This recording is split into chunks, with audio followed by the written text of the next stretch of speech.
पाकिस्तान इस वक्त बुरी तरह रिसेशन का शिकार है, बल्कि पाकिस्तान नहीं पूरी दुनिया रिसेशन का शिकार है। ग्लोबल फिनोमेना है जिसमें ज़ाहिर इकॉनमी बंधी हुई है, सब लोग फंसे हुए हैं। पाकिस्तान के अंदर इस रिसेशन की वजह से बेतहाशा फ्रस्ट्रेशन है। लोग अपने कारोबार बंद कर रहे हैं, लोग अपने असासे बेच रहे हैं, लोग फ्रस्ट्रेशन डिप्रेशन में मुल्क से बाहर जाने की कोशिश कर रहे हैं। लेकिन ये याद रखें कि रिसेशन कोई ऐसी बीमारी नहीं है कि जिसमें हर शख्स का इंतकाल हो जाता है। ये एक सोल्यूशन बेस्ड मामला है, तो इसका हल भी है। ये कोई ऐसी नामुमकिन सी बीमारी नहीं है कि जिसके अंदर हर इंसान फौत ही हो जाता है। पूरी दुनिया के अंदर इसका हल भी तलाश किया जा रहा है। इसके हल क्या हो सकते हैं और आप रिसेशन में से कैसे निकल सकते हैं, आप अपने कारोबार को कैसे बचा सकते हैं, आप अपनी फैमिली को कैसे बचा सकते हैं, आप अपनी सेहत का ख्याल कैसे रख सकते हैं, इसके लिए हम 13 नवंबर को लाहौर में एक सेशन कर रहे हैं। ये डे सेशन होगा, जैसे हमारे हर महीने डे सेशंस होते हैं। इसमें हम आपको तरीका बताएंगे कि आप रिसेशन में अपने कारोबार को बहाल कैसे कर सकते हैं, आप अपनी सेहत का कैसे ख्याल रख सकते हैं, आपके पास जितने असासे हैं आप उन असासों को कैसे बचा सकते हैं, और ये जो ग्लोबल रिसेशन है ये कितना अरसा मज़ीद पाकिस्तान के अंदर या दुनिया में रहेगा। ये सारी चीज़ें, इन सारे सवालों का जवाब हम आपको 13 नवंबर को लाहौर में देंगे। आप हमें इस सेशन में ज्वाइन कर सकते हैं। आपकी स्क्रीन पर टेलीफोन नंबर आ रहा है, आप इस नंबर पर रब्ता कीजिए, अपनी सीट बुक करवाइए और हमसे सीखिए कि रिसेशन के अंदर आप अपने आप को और अपने बिजनेस को कैसे बचा सकते हैं। एक अल्लाह के वली थे और उन्हें अल्लाह ताला ने ये फजीलत दे रखी थी कि वो उंगली से जिस चीज़ को टच करते थे वो सोने की हो जाती थी। तो एक बार वो कहीं जा रहे थे तो उन्होंने देखा कि एक बंदा उनके पीछे पीछे चल रहा। तो उन्होंने पीछे मुड़ के देखा और उससे कहा, हाँ भाई क्या मसला है, तुम मेरे पीछे क्यों आ रहे हो? उसने कहा, हजूर इंतहाई गरीब हूँ, ना खाने के लिए कुछ है, ना पहनने के लिए कुछ है, ना मकान है, ना छत है, ना बच्चों के लिए कुछ है।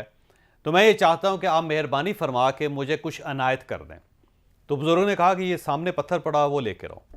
तो बंदे ने पत्थर उठाया, बुज़ुर्ग के सामने किया, बुज़ुर्ग ने उसके ऊपर उंगली लगाई और उसके बाद ठा की आवाज़ आई और पत्थर सोने का हो गया। तो उन्होंने उससे कहा कि लो भी उठा और घर चले जाओ और बेचो, और बेचने के बाद ऐश करो और अब इत्मीनान के साथ ज़िंदगी गुजारो। तो उसके बाद बुज़ुर्ग चल पड़े और जब वो थोड़ी दूर गए तो उन्हें महसूस हुआ कि पीछे को बंदा चलता हुआ आ रहा है। तो उन्हें पीछे मुड़ के देखा तो वही नौजवान उनके पीछे खड़ा था। तो उन्होंने पूछा, अब क्या मसला है? उसने कहा, हजूर मैं पत्थर ले तो गया था, लेकिन फिर मुझे अंदाज़ा हुआ कि मेरी ज़रूरतें ज़्यादा हैं और पत्थर का साइज़ छोटा है, और इसके बाद पता नहीं आपसे कभी मुलाकात हो ना हो, तो मैंने कहा कि थोड़ा सा फैज़ और उठा लेते हैं। तो मैं इसलिए आपके पास आ गया कि अब आप मेहरबानी करें, ज़रा एक बड़ा सा पत्थर दे दें ताकि आप अगर बाद में मुझे नहीं भी मिलते तब भी मैं अपना काम चलाता रहूँ। तो बुज़ुर्गों ने कहा, कौन सा ऐसा मसला है, ये लो। उन्होंने इस साइड पे उंगली लगाई तो ये पूरी चट्टान थी सोने की बन गई। फिर उन्होंने इस साइड पे उंगली लगाई और ठा की आवाज़ आई, वो ये भी सोने की बन गई। तो उसने कहा, बेटा बात सुनो, मैं जा रहा हूँ, अब तुम अपने घर जाओ और जब भी तुम्हें पैसों की या दौलत की ज़रूरत हो तो यहाँ आया करो और इसमें से पत्थर का कोई टुकड़ा तोड़ के तो अपने घर ले जाया करो, उसके बाद अय्याशी के साथ ज़िंदगी गुजारो। तो अब ये दोनों चट्टानें जो हैं तुम्हारी 7 नस्लों के लिए काफ़ी हैं। तो अब तुम्हें मेरा पीछा करने की कोई ज़रूरत नहीं, बस मेरा काम ख़त्म हो गया, अब आप ऐश करो और मुझे इजाज़त दो। ये कह के बुजुर्ग चल पड़े। थोड़ी दूर गए तो उन्होंने देखा कि नहीं, पीछे फिर एक बंदा आ रहा है। तो वो बड़े परेशान हुए, पीछे मुड़ कर देखा तो वही शख्स खड़ा था। तो उन्होंने पूछा, भी अब क्या मसला है? अब तो मैंने तुम्हारे सारे मसले हल कर दिए हैं, 7 नस्लों तक तुम्हें कोई काम करने की अब ज़रूरत नहीं है, लेकिन तुम इसके बावजूद फिर मेरे पास आ गए, अब तुम्हें क्या चाहिए? तो वो बंदा थोड़ी देर बुज़ुर्गों को देखता रहा, थोड़ा सा शर्माया, शर्माने के बाद कहने लगा, बुज़ुर्गों आपकी उंगली नहीं मिल सकती मुझे, मैं चाहता हूँ कि उंगली ही अपने पास रख लूँ और जब भी ज़रूरत पड़े तो चट्टान को लगाया और उसके बाद सोना बना लिया जाएगा। गो ये कहानी है, लेकिन ये कहानी आपकी और मेरी कहानी है। इस कुराए अर्ज़ में इस वक्त 8 अरब लोग हैं, ये 8 अरब लोगों की कहानी है। इस कहानी में हर गरीब शामिल है, हर अमीर शामिल है, हर कामयाब शख्स शामिल है, हर नाकाम शख्स शामिल है। हम सब की ज़िंदगी का अलमिया ये है कि हम दौलत नहीं चाह रहे होते, हम उंगली चाह रहे होते हैं। वो उंगली कि जिससे किसी चीज़ को भी टच किया जाए तो वो सोने में कन्वर्ट हो जाए। यानी इंसान की हिरस एक ऐसी खौफनाक चीज़ है कि जिसका कोई हल नहीं, जिसकी कोई लिमिट नहीं। ये एक लिमिटलेस चीज़ है कि आपके पास जितना भी हो जाए आपको कम लगता है, और यही हमारी ज़िंदगी का सबसे बड़ा अलमिया है।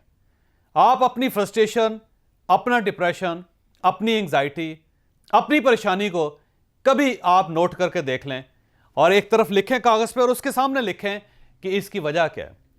तो उसकी वजह जब आप लिखेंगे तो आप हैरान रह जाएंगे।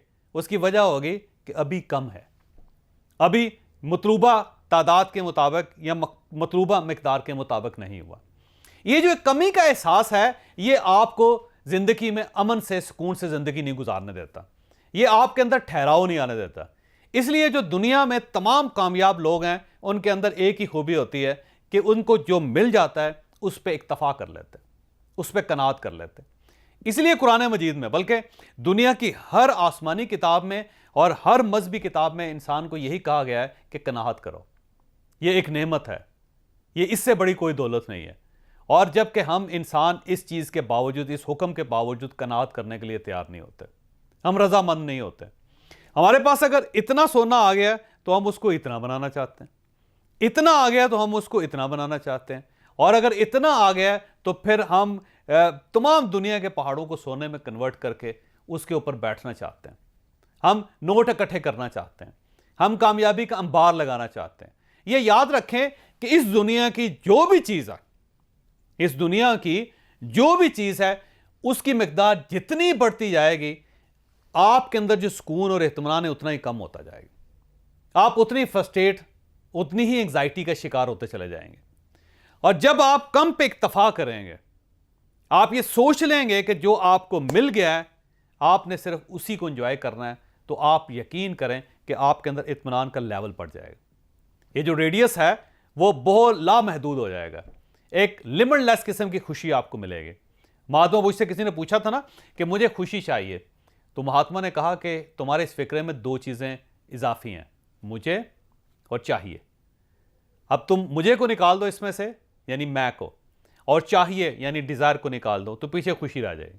ये बड़ा सुनहरी हरूफ में लिखा जाने वाला फार्मूला है कि जब हम अपनी अना को सामने ले आते हैं या फिर अपनी डिज़ायर को सामने ले आते हैं तो हमारी खुशियां मर जाती हैं।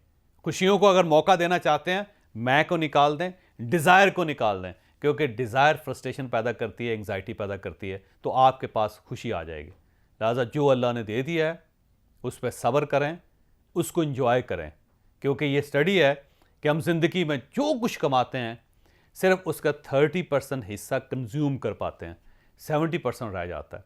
तो ये जो 70% है उसके लिए अपनी जान को हल्कान करने की क्या ज़रूरत है? क्यों उसके लिए मर रहे हैं? क्योंकि मरते मरते आप मर जाएंगे, लेकिन आपकी मतलूबा मिकदार कभी पूरी नहीं होगी।